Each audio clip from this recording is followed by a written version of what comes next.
সুরক্ষা সম্পর্কে জাতীয় নীতি, বিদেশ নীতি, এগুলো নিয়ে তৃণমূল কংগ্রেসকে তার মতামত জানতে চাওয়া মানে সময় নষ্ট করা। এসব নিয়ে তাদের কোনো মতামত নেই। যে আইনের মাধ্যমেও সংশোধন করা হয়েছে, সে আইন অনুযায়ী যারা নাগরিক তারা প্রত্যেকে দেশে থাকবে, বাকিদের খুঁজে বার করে এ দেশ থেকে বার করে দিতে হবে। আমি তো পরিষ্কার বলছি, পরীক্ষায় পাস করতে পারলেও ইন্টারভিউটাই পাবো না। তার কারণ হচ্ছে যারা নতুন ছেলে মেয়ে তাদের রেজাল্ট আমাচ্ছে ভালো, এটা বলতে লজ্জার কি আছে? কংগ্রেসের প্রায়োরিটি একটাই, কি করে ক্ষমতায় থাকা যায় পশ্চিমবাংলায়, আর ক্ষমতায় থেকে কি করে পকেট করা যায়, এটাই ওদের লক্ষ্য। বেআইনিভাবে দেশ থেকে এসে আমাদের দেশে তারা আমাদের সম্পদ ভোগ করবে, ওই সমস্ত বিনা পয়সা যেগুলো দেওয়া হয় সেগুলো নিয়ে এখানে বাস করবে, এটা হতে পারে না। ভারতবর্ষ ধর্মশালা নয়, কথাটা আমার নয়, সেটা একদম বিখ্যাত বিচারপতি। রাজ্যের বেহাল দশার জন্য এই সরকার দায়ী। সবচেয়ে আগে যেটা প্রয়োজন ছিল পদত্যাগ করা, কারণ গোটা সরকারটা একেবারে দুর্নীতিগ্রস্ত হিসেবে মানুষের সামনে আতস কাছে চলে এসেছে। লোনের পরিমাণ প্রায় 6.5 লক্ষ কোটি থেকে 7 লক্ষ কোটির দিকে যাচ্ছে। মানে গোটা পশ্চিমবাংলা একটা ব্যাংক্রাফট দশায় পৌঁছে গেছে। পশ্চিমবাংলার উন্নতির জন্য দরকার একটা দুর্নীতিমুক্ত সমাজ। সেটা করতে গেলে যারা যারা দুর্নীতি করেছে তাদের প্রত্যেককে হাত বেঁধে কোমরে ছড়িয়ে দিয়ে জেলে ঢুকিয়ে দিতে হবে।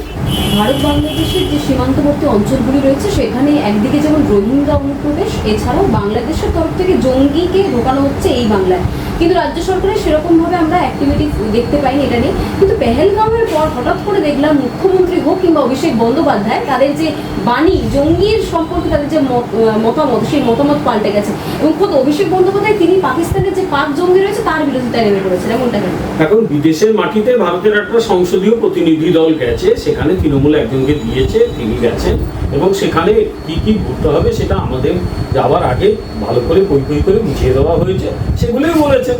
তাই সেগুলো তৃণমূলের একেবারে মনের কথা, ওগুলো আমি অন্তত মনে করি না। তৃণমূল কংগ্রেসকে এসব বিষয়ে জড়িয়ে আমি মনে করি না যে আমাদের সমাজ নষ্ট করার খুব প্রয়োজন আছে। কারণ দেশের সুরক্ষা, জাতীয় যে সুরক্ষা সম্পর্কে জাতীয় নীতি, বিদেশ নীতি, এগুলো নিয়ে তৃণমূল কংগ্রেসকে তার মতামত জানতে চাওয়া মানে সময় নষ্ট করা। এসব নিয়ে তাদের কোনো মতামত নেই। তৃণমূল কংগ্রেসের প্রায়োরিটি একটাই, কি করে ক্ষমতায় থাকা যায় পশ্চিমবাংলায়, আর ক্ষমতায় থেকে কি করে পকেট করা যায়, এটাই ওদের লক্ষ্য। তার জন্য ওরা দরকার হলে একেবারে শয়তানের সঙ্গেও কিন্তু অ্যালায়েন্স করে ফেলতে পারে। তাই ওদের এই নিয়ে কথা বলবো না। কিন্তু একটা বিষয় খুব গুরুত্বপূর্ণ, এই যে রোহিঙ্গা ঢুকছে, এটা আজকে ঢুকছে, অনেকদিন ধরে ঢুকছে। বাম আমল থেকে এইসব কাণ্ড কারখানা হচ্ছে, এদের আমলে বেশি করে হচ্ছে।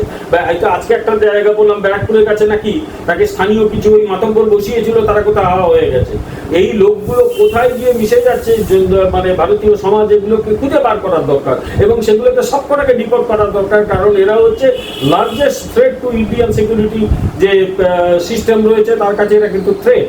দ্বিতীয় কথা হচ্ছে যে কোনো দেশে তার সম্পদ, তার যে রিসোর্স সব কিছু কিন্তু সেই দেশের নাগরিকদের জন্য। কেউ বেআইনিভাবে দেশ থেকে এসে আমাদের দেশে তারা আমাদের সম্পদ ভোগ করবে, ওই সমস্ত বিনা পয়সা যেগুলো দেওয়া হয় সেগুলো নিয়ে এখানে বাস করবে, এটা হতে পারে না। ভারতবর্ষ ধর্মশালা নয়, কথাটা আমার নয়, সেটা একজন বিখ্যাত বিচারপতি। ফলে খুঁজে বার করতে হবে শুধু রোহিঙ্গা নয়। আমি মনে করি আমাদের দেশের যে নাগরিকত্ব আইন, যেটা 50-এর দশকে পাশ হয়েছিল এবং পরবর্তীকালে যে আইনে বারবার সংশোধন করা হয়েছে, যেটা কয়েক বছর আগে সিএ আইনের মাধ্যমেও সংশোধন করা হয়েছে, সেই আইন অনুযায়ী যারা নাগরিক তারা প্রত্যেকে দেশে থাকবে, বাকিদের খুঁজে বার করে এ দেশ থেকে বার করে দিতে হবে। কারণ এই দেশটা ধর্মশালা নয়, এখানে লুকিয়ে বসে থাকবে এসে নিজের দেশে সুবিধা করতে না পেরে ভারতবর্ষ এটা অ্যালাউ করতে পারে না। এটা কিন্তু আস্তে আস্তে সেই দিকেই যাচ্ছে ভারতবর্ষ, এটা করতে হবে। আপনি বিজেপি মুখপাত্র ছাড়াও শিক্ষক একজন, সেই শিক্ষক হিসেবে আমরা আপনার সঙ্গে একটা প্রশ্ন রাখতে চাইছি। সেটা হলো, দেখতে পাচ্ছি যে এই যে চাকরিহারা শিক্ষক শিক্ষিকা তারা এসএসসি ভবনের সামনে বসে রয়েছেন, বিকাশ ভবনের সামনে বসে রয়েছেন এবং তাদের মধ্যে আবার দলও ভাগ করা রয়েছে। সেই আবহে মুখ্যমন্ত্রী বলছেন যে 44,000 আরও শূন্যপদ আমি তৈরি করেছি রাজ্যের যে বেহাল দশা শিক্ষার, সেই বেহাল দশাকে পুনর্গঠনের জন্য। রাজ্যের বেহাল দশার জন্য এই সরকার দায়ী। সবচেয়ে আগে যেটা প্রয়োজন ছিল পদত্যাগ করা, কারণ গোটা সরকারটা একেবারে দুর্নীতিগ্রস্ত হিসেবে মানুষের সামনে আতস কাছে চলে এসছে। ফলে উচিত ছিল পদত্যাগ করা, কিন্তু এরা করবে, কারণ এরা জানে পদত্যাগ মানে এদের রাজনৈতিক কেরিয়ার শেষ। ফলে রাজনৈতিক কেরিয়ার রাখার জন্য যা খুশি তাই করে চলেছে। একটা কথা বলি, সেটা হচ্ছে যারা বসে আছে তারা যোগ্য, তাদের তো প্রথমে পিটিয়ে বার করা হলো, কারো পা ভেঙে দেওয়া হলো, মাথা ফাটিয়ে দেওয়া হলো। দ্বিতীয় কথা হচ্ছে তাদের প্রথমে কে বলেছিল যে আমি বেঁচে থাকতে কাউকে পরীক্ষায় বসতে দেবো না, কারো চাকরি যেতে দেবো না। আজকে পরীক্ষার কথাটা মানা হচ্ছে না। আজকে পরীক্ষার কথা যদি মেনে নিয়ে থাকে, আগে থেকে বলা হয়নি। আর যদি ওরা পরীক্ষা দিতে বাধ্য হয়, সুপ্রিম কোর্টের রায় অনুযায়ী সেটা হয়তো ওরা দিতে বাধ্য, আমি পরিষ্কার বলছি, তাহলে এই সরকার দায়িত্ব নিয়ে পদত্যাগ করছে না। এই সরকার চলে গেলে পশ্চিমবাংলাটা বাঁচে, এই টিচারদের জীবনটাও বাঁচে। এরা যতদিন থাকবে এই টিচারদের জীবন বাঁচবে। দাদা, বর্তমান যে শিক্ষামন্ত্রী রয়েছেন ব্রাত্য বসু, তার ভূমিকা নিয়ে কি বলবেন? কোথাও কি তিনি মোমের পুতুল হয়ে গেছেন? একদিকে যেমন দুর্নীতি দীর্ঘদিন ধরে হয়ে আসা তৃণমূলের আমলে, অপরদিকে মুখ্যমন্ত্রী রয়েছেন, মিডিয়াতে তিনি মোমের পুতুল হয়ে গেছেন। তৃণমূলে তো কথাই আছে, একটাই পোস্ট, বাকি সব ল্যাম্প পোস্ট। এরা ল্যাম্প পোস্ট হয়েই খুশি, তাই নতুন তো আর কথা বলে লাভ নেই এদের। বললে কেউ হয়তো বলবে ব্যক্তিগত আক্রমণ করছে, একদম না। আর একটাই তো পোস্টেই তো যা খুশি করে, বাকি সবাই তো ল্যাম্প পোস্টের মধ্যে বসে থাকে। ফলে এই সমস্ত ইনঅ্যাক্টিভ অপদার্থ লোকেদের কথা না বলাই ভালো, আমি তাদের নিয়ে বেশি সময় নষ্ট করি না। আমি শুধু পরিষ্কার একটা কথা বলি, সেটা হচ্ছে এই যারা যোগ্য শিক্ষক, ভূভারতে কোথাও ঘটেছে যে যারা যোগ্য, যারা পয়সা না দিয়ে চাকরিটা পেয়েছে, তারপরে আছে রাস্তায়, তাদের চাকরিগুলো চলে গেল। তারা আজকে যদি পরীক্ষা দেয়, তাকে তো আরো বহু লোকের সঙ্গে একসঙ্গে পরীক্ষা দিতে হবে। একদিন আমি ভালো পরীক্ষা দিলাম, দ্যাট ডাজ নট মিন পরের দিন আমি আবার সেই একই পরীক্ষা একই ভালোভাবে দিতে পারবো। আজকে আমার 38-39 বছর অধ্যাপনা করার পরে কেউ যদি কালকে বলে আপনি নতুনদের সঙ্গে বসুন, আমি পারবো? আমি তো পরিষ্কার বলছি, পরীক্ষায় পাস করতে পারলেও ইন্টারভিউতে আমি পাবো না। তার কারণ হচ্ছে যারা নতুন ছেলে মেয়ে তাদের রেজাল্ট আমাচ্ছে ভালো। এটা বলতে লজ্জার কি আছে? আমাদের সময় কেউ 60% পেলে লোকে বলতো আরে দারুণ রেজাল্ট হয়েছে, এখন 80-90% মার্কস পায়। আমি পারবো তাদের সঙ্গে লড়াই করতে? এখন নতুন ছেলেরা হয়তো আমাদের বলবে আপনার এই মার্কস কি কম। আরে আমি কোন সালে পাস করেছি, ওরা কোন সালে পাস করেছে দেখতে হবে তো। মার্কস পাওয়ার ধরন তো বদলে গেছে। আমি যে ছেলে মেয়েদের হয়তো 70 দিই, 75 দিই, আমি তার চেয়ে ভালো লিখে আমি তো হয়তো 50 পেয়েছি, 55 পেয়েছি। ধরন বদলেছে, খুব স্বাভাবিক। যত দিন যায় নিয়ম কানুন বদলায়। আজকে ওই ছেলেগুলো, মেয়েগুলো যারা 14-15 বছর আগে পাস করেছে, 10 বছর 12 বছর আগে তারা পরীক্ষা দিয়েছিল, তারপর তারা পরীক্ষা দিয়েছে এসএলএসটিতে, তারা চাকরি পেয়েছে। আজকে যদি তাদের চাকরিগুলো চলে যায়, তারা যদি মানে আবার বলা হয় যে নতুনদের সঙ্গে তুমি লড়াই করো বা বাকিদের সঙ্গে, সে পারবে? কেউ পারবে, কেউ পারবে না। তার তো জীবনটা নষ্ট হলো। এই জীবন নষ্টের জন্য সরকার তো দায়ী। এই সরকারকে আগে পদত্যাগ করতে হবে, ছেড়ে দিক, তা নইলে পশ্চিমবাংলা বাঁচবে। সরকার যদি পদত্যাগ করে দেয়, সেক্ষেত্রে বিজেপি যদি 26-এ এই রাজ্যে ক্ষমতায় আসে, বিজেপি যে মুহুর দশা হয়ে রয়েছে পশ্চিমবঙ্গে, সেই দশাটা কি পুনর্গঠন করতে পারবে? কাউকে না কাউকে তো দায়িত্ব নিতেই হবে। পশ্চিমবাংলার অবস্থা দেখো, খুব খারাপ, খুব খারাপ। পশ্চিমবাংলায় অত্যন্ত দরিদ্র রাজ্যগুলোর মধ্যে এই পশ্চিমবাংলা একটা, গোটা ভারতবর্ষে। দ্বিতীয় হচ্ছে শিল্পায়ন প্রায় নীলের পর্যায়ে পৌঁছে গেছে। তৃতীয় হচ্ছে এখানে কাজের কোনো জেনারেশন হচ্ছে না, সত্যিকারের কাজের কিছু জেনারেশন হচ্ছে না। যেটা হচ্ছে মানুষকে 1000 টাকা 1500 টাকা করে ওই সব ভাতা দেওয়া হচ্ছে, সেই টাকাটা আবার ইন্টারনাল যে উৎপাদন ব্যবস্থা সেখান থেকে আসছে না, সেটা আসছে লোন করে। ফলে লোনের পরিমাণ প্রায় 6.5 লক্ষ কোটি থেকে 7 লক্ষ কোটির দিকে যাচ্ছে।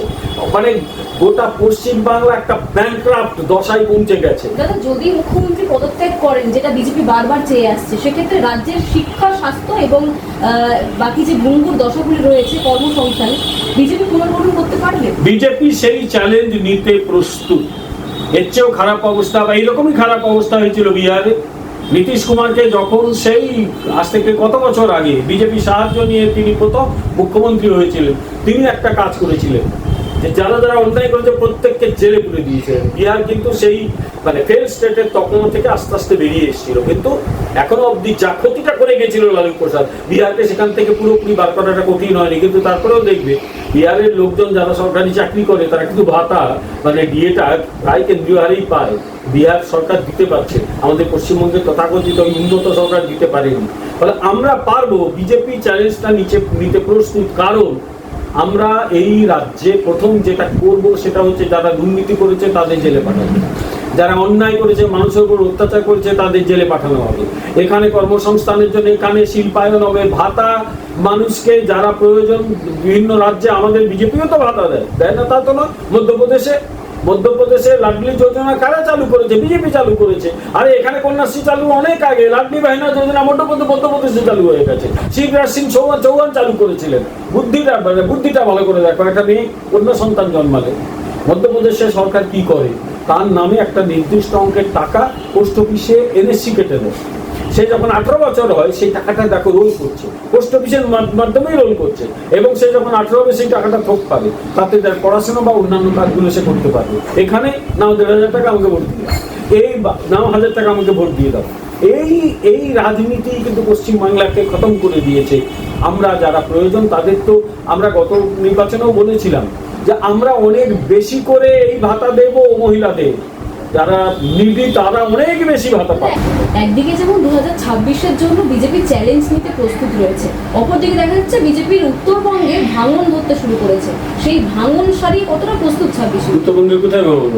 জন বাংলা জন বাংলার সঙ্গে কটা লোক আছে? পরিবার লোকজন আছে। আরে এই লোকগুলোকে বড্ড বেশি ওভার এস্টিমেট করা হয়েছে, কিছু নেই ওদের, 10টা লোক সঙ্গে যাবে না। ও মানে এইরকম একটি লোককে কেন্দ্রে মন্ত্রী করা হয়েছিল, লোকসভার সদস্য করা হয়েছিল, তারপর তার যদি মনে হয় তৃণমূলে গিয়ে এসে ভালো থাকবে, যেতেই পারে, কে আটকাচ্ছে এই সমস্ত লোকগুলোকে? কিচ্ছু হবে না। সাধারণ মানুষ বিজেপির সঙ্গে রয়েছে। 2026 সালে পরিষ্কার আমরা প্রমাণ করে দেবো। আমি আবার বলছি, পশ্চিমবাংলার উন্নতির জন্য দরকার শিল্পায়ন, পশ্চিমবাংলার উন্নতির জন্য দরকার একটা দুর্নীতিমুক্ত সমাজ। সেটা করতে গেলে যারা যারা দুর্নীতি করেছে তাদের প্রত্যেককে হাত বেঁধে কোমরে দড়ি দিয়ে জেলে ঢুকিয়ে দিতে হবে, স্পেশাল কোর্ট স্থাপন করতে হবে এবং তাদের সেই কোর্টের মাধ্যমে সাজা দিতে হবে। যারা যারা দুর্নীতি করেছে এমন সাজা দিতে হবে যাতে আগামী দিনে তারা বলার সুযোগ, ভাবার সুযোগ না পায় এই দুর্নীতি করার কথা। আর সবচেয়ে বড় কথা, বাম আমল থেকে ওই নির্বাচনে জেতার জন্য যে দুর্নীতি, বুদ্ধকল, মানুষকে ভয় দেখানো একটা টিম তৈরি করে ফেলেছিল সিপিএম, তার সেই টিমগুলোকে নিয়ে নিয়েছে তৃণমূল এবং তারাই এখন এই কাণ্ডটি চালিয়ে যাচ্ছে।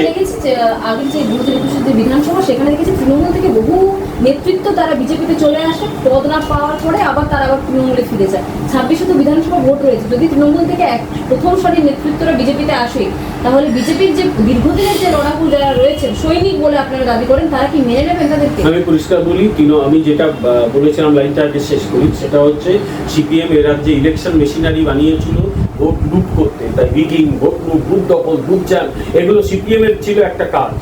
সেই কাজটা তাদের সেই টিমটাকে নিয়ে নিয়েছে তৃণমূল কংগ্রেস, ওই কাজ করছে। ওদের এমন সাজা দিতে হবে যাতে আগামী দিনে পশ্চিমবাংলার ভোট কিন্তু অন্যান্য রাজ্যের মতো হয়, গুজরাটের মতো হয়, কর্ণাটকের মতো হয়, মহারাষ্ট্রের মতো হয়। মানুষ স্বাভাবিকভাবে ভোট দেবে, কেউ ভয় দেখাবে না, কেউ তোলা তুলবে না। বাড়ি করতে গেলে কোনো লোক এসে তোলাবাজ এসে বলবে না আমাকে টাকা দাও, বা কেউ এসে বলবে না তোমার বাড়ি হিসেবে নিতে হবে। এই সমাজকে এরকম করতে না পারলে সমাজ এগোবে না, আমরা সেটা করবো।